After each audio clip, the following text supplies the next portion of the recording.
Salut à toi pour cette nouvelle vidéo. Et dans cette nouvelle vidéo aujourd'hui, je vais te parler d'un autre dribble de Messi. Et apparemment, les dribbles de Messi sont très demandés. Donc je vais te faire aujourd'hui une nouvelle vidéo sur un dribble de Messi.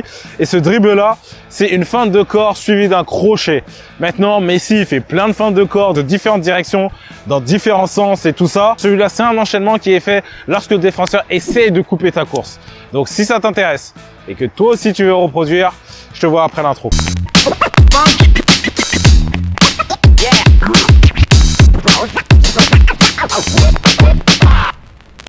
Ok, bon, comme je dis souvent sur la chaîne et comme je dis tout le temps, la situation fait que tu fais un dribble en particulier. La situation dans laquelle tu devrais faire ce geste en particulier, c'est lorsqu'un défenseur essaie de couper ta course. Donc lorsqu'un défenseur il essaie de couper et qu'il vient rapidement sur toi, ou bien que toi tu es en train de venir vers lui et qu'il essaie de te bloquer d'un côté et il essaie de te forcer sur ton pied faible, là tu peux faire ce geste là. Donc déjà tu devrais être en mouvement.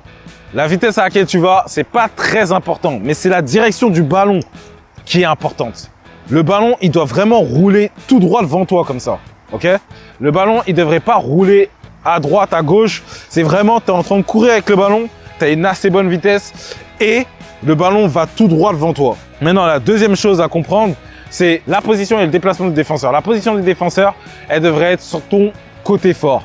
Le défenseur est du côté là où est-ce que tu veux aller. Le mouvement maintenant du défenseur peut être variable. Il peut être en train de revenir sur toi, donc il est en mouvement et il est en train de courir pour couper ta course. Donc le ballon il roule comme ça et en fait il essaye de prendre le ballon. Ok, ça c'est la première situation dans laquelle par exemple j'ai vu Léo Messi se retrouver.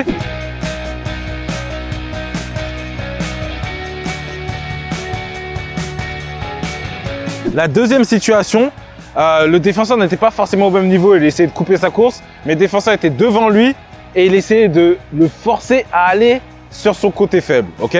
Donc, en gros, si tu dois te rappeler dans quelle situation faire cette feinte de corps ou cet enchaînement, c'est vraiment lorsque le défenseur est ou au même niveau que toi ou bien devant toi et il essaie vraiment de ou de forcer sur ton pied faible ou vraiment couper ta course. Ça, c'est la situation dans laquelle le faire. Maintenant, une fois que tu as compris ça et tu te retrouves dans une situation pareille, tu as observé et tu as vu que je me retrouve dans cette situation-là, là, tu peux faire le geste. Et pour faire le geste correctement, tu dois te rappeler que ce geste-là, il joue sur deux choses. La feinte avec ton pied fort, premièrement, et ensuite la feinte avec ton pied d'appui, deuxièmement. C'est 95% du geste en soi. Ensuite, la touche que tu fais, tu peux la faire avec l'extérieur. Léo Messi, des fois, il a même pas touché le ballon, donc tu peux la faire comme tu veux. Mais ces deux choses-là déterminent si tu vas pouvoir éliminer le défenseur ou pas. Un autre truc que j'aimerais préciser par rapport à ça, c'est que ce que j'apprends sur la chaîne, c'est des dribbles. Je t'apprends pas à jouer comme Messi. Messi, il est unique. Messi, c'est un monstre. Messi, c'est une bête, ok?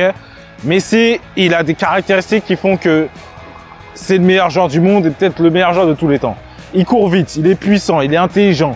Il a plein de caractéristiques qui font que c'est très dur de reproduire ce qu'il fait sur un terrain, ok? Mais maintenant, les dribbles qu'il réalise, ces gestes techniques qu'il fait, c'est comme les passements de jambes, les virgules et quoi que ce soit, c'est des choses que tu peux reproduire. Maintenant, jouer comme lui, ça comporte beaucoup de choses. La première chose par rapport à ça, c'est que tu dois courir aussi vite que lui. Et Léo Messi, tout le monde sait qu'il a une accélération phénoménale. Donc, il démarre sur des petits pas, il va extrêmement vite. Donc, pour jouer comme lui, c'est presque impossible. On est tous différents et on a tous chacun nos façons différentes de jouer. Mais maintenant, pour dribbler comme lui, pour faire les mêmes dribbles que lui, c'est possible, ok?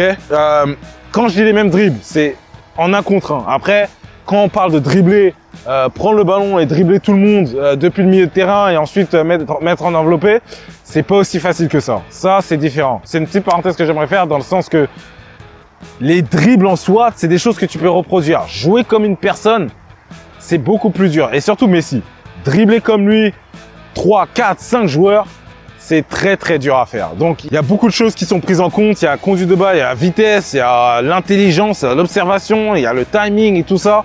Toutes ces choses-là, c'est des choses qui sont vraiment singulières à chacun et c'est vraiment quelque chose que tu peux travailler mais qui est beaucoup plus dur à réaliser. Ok? Ça, c'est un dribble 1 contre 1. C'est beaucoup plus facile à faire. Bref, ça c'est dit. Maintenant, on va parler comment faire le geste en SWAT, comment faire l'enchaînement en SWAT.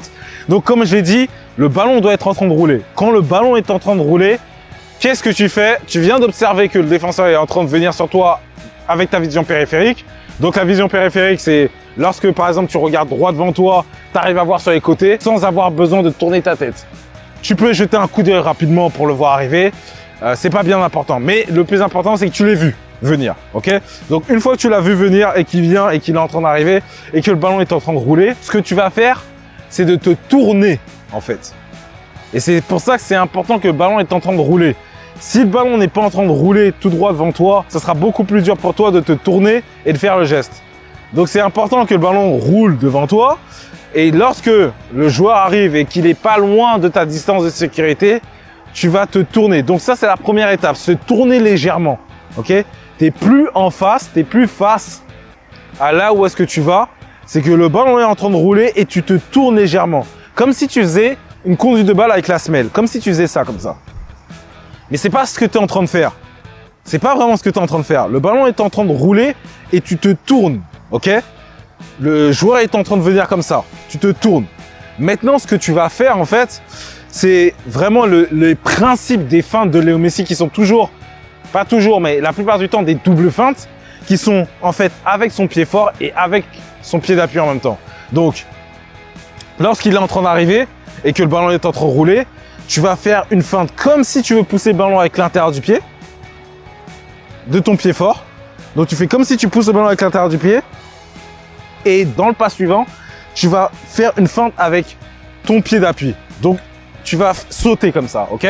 Donc, quand le ballon est en train de rouler, tu te tournes, premièrement, feinte avec ton pied fort, feinte avec ton pied d'appui, et ensuite, tu rentres du côté d'où il vient, en fait, ok? Si je dois refaire ça lentement, je conduis mon ballon, je le vois arriver, je me tourne. Pourquoi je me tourne? D'ailleurs, j'ai pas précisé pourquoi je fais ça, en fait. Parce que c'est bien de le dire, je me tourne. Mais pourquoi je fais ça? Parce que ce que je veux faire, en fait, c'est de lui faire croire que je continue à pousser le ballon vers l'avant. Ok? Mais j'ai deux manières de faire ça. Je peux ou rester face à là où le ballon va et pousser le ballon avec mon coup de pied. Ok? Ou bien, je peux me tourner et faire une touche avec l'intérieur pour accélérer. Et en fait, on se sort de ça. En fait, avec ce geste-là, tu te sers de ça. Tu te sers du fait que tu veux faire semblant que tu vas faire une touche avec l'intérieur pour accélérer. Mais en fait, non. Tu vas pas faire ça. En fait, tu vas lui mettre une double feinte et c'est ça qui va te permettre de rentrer là d'où il vient, en fait. Donc, tu te tournes comme ça pour faire comme si tu vas faire une touche intérieure. Avec ton pied fort, tu fais vraiment comme si tu vas pousser le ballon. Premièrement. Deuxièmement, avec ton pied d'appui. Et ensuite, tu pousses le ballon d'une manière ou d'une autre. Tu peux utiliser l'extérieur. Tu peux utiliser n'importe quelle partie de ton pied. Mais le but est de justement le prendre à contre-pied et de rentrer là d'où il vient. Ok? Donc, si je dois le faire lentement, tac, je me tourne, tac, tac, tac. Et voilà, ça se passe comme ça. Je peux la refaire, regarde. Tac, je me tourne, tac, tac. Ok, donc comme tu peux le voir, c'est vraiment comme ça qu'il faut faire.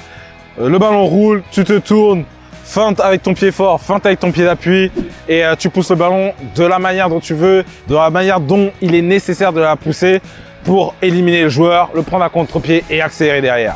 Vraiment important de se rappeler que pour chaque enchaînement, chaque feinte de corps, chaque geste technique, chaque dribble, tu dois aller travailler. Il y a deux choses. Ou tu sais déjà le faire et que voilà, c'est inné et donc voilà, tu sais le faire, ou bien tu sais pas le faire et tu dois t'entraîner dessus. Donc il n'y a pas de secret. Avec de l'entraînement, tu vas pouvoir faire tous les gestes que je fais. Si moi je peux le faire, tu peux le faire. C'est aussi simple que ça. C'est juste qu'avec certains joueurs, tu vas devoir prendre plus de temps pour apprendre les dribbles.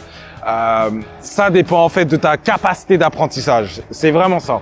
Mais sinon, au final, si tu regardes vraiment comment je fais, si tu regardes vraiment comment Messi le fait, si tu prends ton temps pour apprendre la position de ton corps, le mouvement du ballon, comment tu dois te positionner et tout ça, tu vas pouvoir là aussi le faire. Donc, prends ton temps quand tu veux l'apprendre. Regarde vraiment chaque détail. Chaque détail est important. Chaque petit détail est important. C'est ça qui fait en fait le geste. Chaque petit détail, tu vois. Te tourner, vraiment faire comme si tu vas pousser. Vraiment faire croire au défenseur que tu vas quelque part. et ensuite partir de l'autre côté. C'est chaque petit détail qui fait qu'au final, tu pourras faire ces gestes-là. Donc voilà, si tu as des commentaires, questions, quoi que ce soit, tu les mets en commentaire en dessous comme d'habitude. Moi, je te remercie encore une fois d'avoir regardé cette vidéo et je te dis à la prochaine.